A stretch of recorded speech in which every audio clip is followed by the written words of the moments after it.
Il y a des messages sur les réseaux sociaux qui, bon, passent un peu inaperçus. Et puis, il y a celui-là.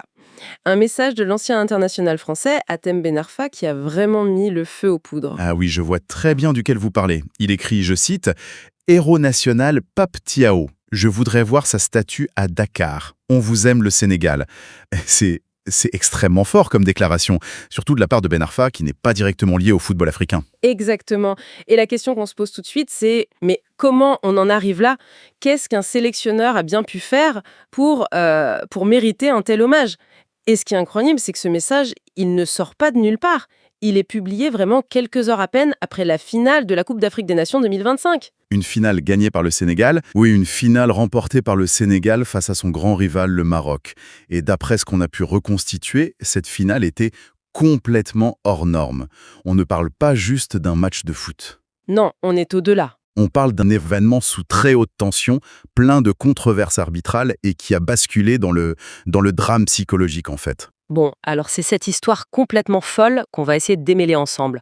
On veut vraiment comprendre l'enchaînement des événements, comment un entraîneur, en l'espace d'une seule soirée, peut devenir à la fois un héros pour certains, Au point qu'on réclame une statue pour lui. voilà, et en même temps un antagoniste pour les grandes instances du football. C'est un cas d'école, vraiment. C'est ça. Alors pour bien comprendre l'explosion qui a eu lieu pendant le match, il faut réaliser que la mèche, elle était déjà allumée bien avant. L'ambiance était électrique, pour ne pas dire délétère. Absolument. Les sources qu'on m'a pu consulter sont claires là-dessus. La fédération sénégalaise n'était pas sereine du tout.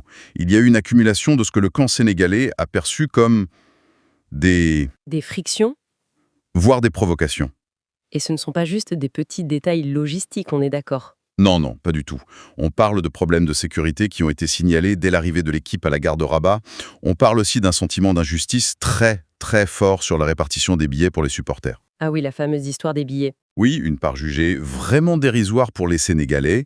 Et si on ajoute à ça des critiques sur la qualité de l'hôtel, des terrains d'entraînement, on a tous les ingrédients pour un climat de méfiance.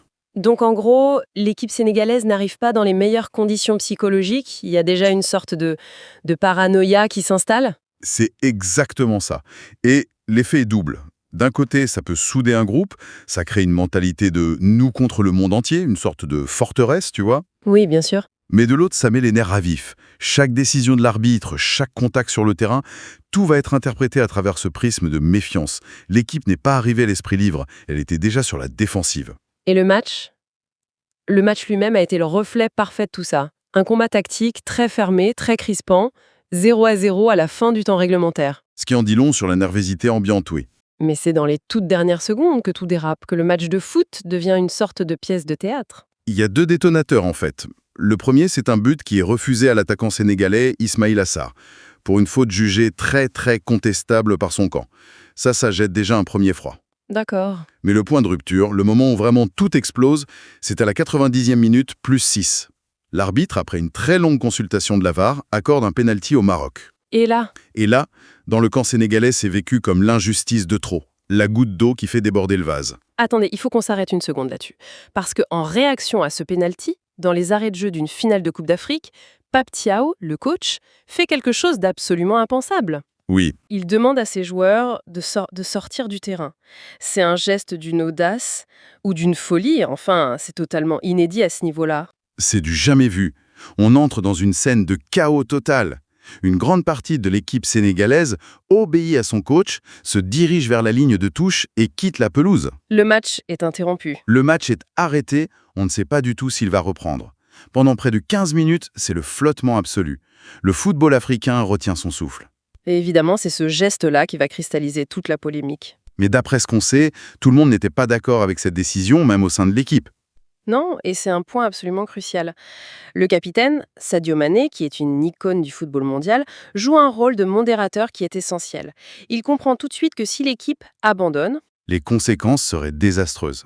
Ah ben oui, catastrophique, match perdu sur tapis vert, des sanctions exemplaires et une image terrible pour le football sénégalais et africain en général. donc il y a une tension sur le bord du terrain à ce moment-là. Oui, une tension palpable entre la loyauté envers le coach et la conscience des enjeux qui sont beaucoup plus larges. Mané va parlementer, il va discuter pour convaincre ses coéquipiers de retourner jouer. C'est fascinant ce que vous dites sur le rôle de Mané. Est-ce que ça veut dire qu'il y avait une division dans l'équipe entre ceux qui voulaient suivre le coach jusqu'au bout et ceux qui pensaient à une vision plus globale? Ce n'était sans doute pas une opposition frontale, non. C'était plutôt deux formes de leadership qui s'exprimaient en même temps. D'accord. Vous avez le leadership passionnel, protecteur, de Thiaw, qui veut défendre ses joueurs contre ce qu'il estime être un vol. Et le leadership pragmatique, institutionnel, de Mané, qui pense aux conséquences à long terme. Et c'est la vision de Manek qui l'emporte. Finalement, oui.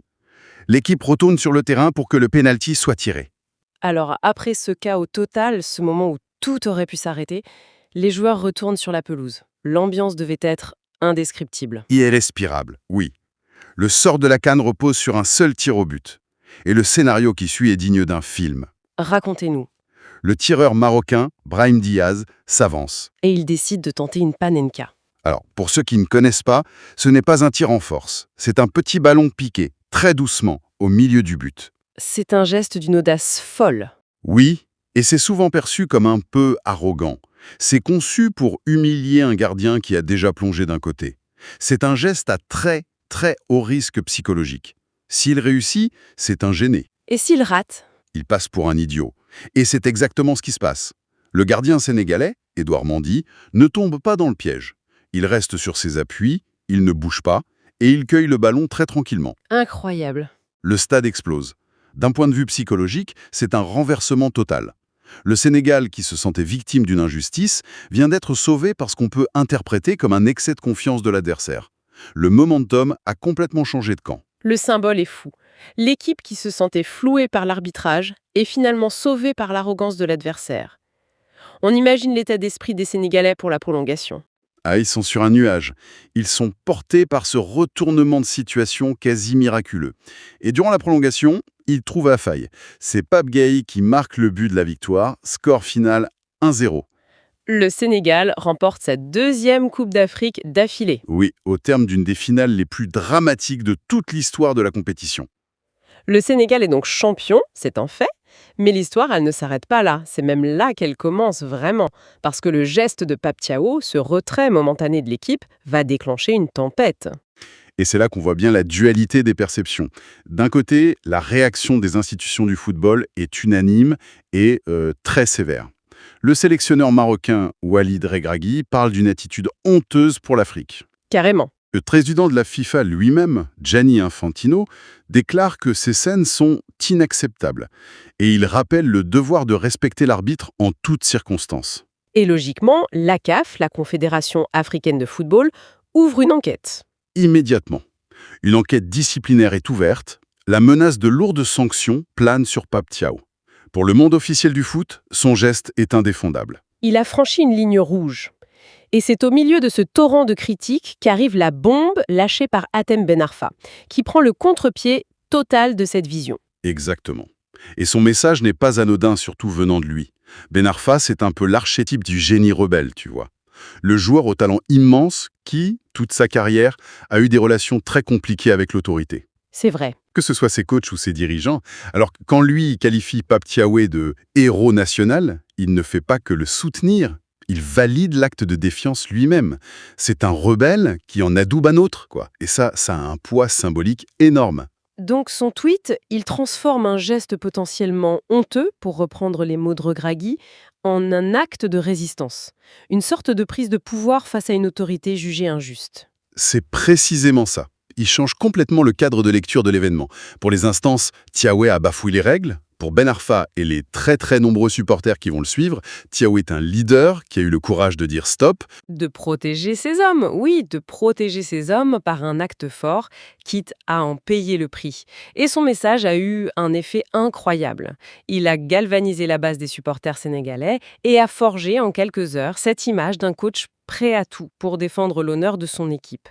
Si on résume, on a donc une finale qui est un véritable thriller psychologique, une décision de coaching d'une audace folle et ultra controversée. Une victoire arrachée de manière spectaculaire. Et pour couronner le tout, cet hommage international complètement inattendu qui vient cimenter le statut de héros de Pape Thiaw auprès des siens, alors même qu'il est sous le coup d'une enquête officielle.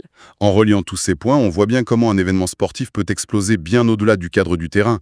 La controverse autour de Pape Thiaw, en fait, est devenue un débat beaucoup plus large. Sur quoi? Sur la nature du leadership, sur la frontière entre la règle et la justice, sur la fierté nationale. Son image aujourd'hui est incroyablement complexe. Il est le tacticien victorieux qui a ramené la coupe, mais c'est aussi l'homme qui a défié les plus hautes instances du football mondial. Et toute cette histoire, finalement, nous laisse avec une question qui est fascinante et qui dépasse largement ce match. Dans ces moments de pression extrême, où est-ce qu'on place la frontière? La frontière entre quoi et quoi? Entre un leader qui défend légitimement son équipe et une action qui risque de saper l'autorité et les fondements même du sport. La manière dont l'héritage de Pape Thiaw, héros ou rebelle, sera jugé dans les années à venir, eh bien, ça dépendra probablement de la réponse que chacun et chacune apportera à cette interrogation.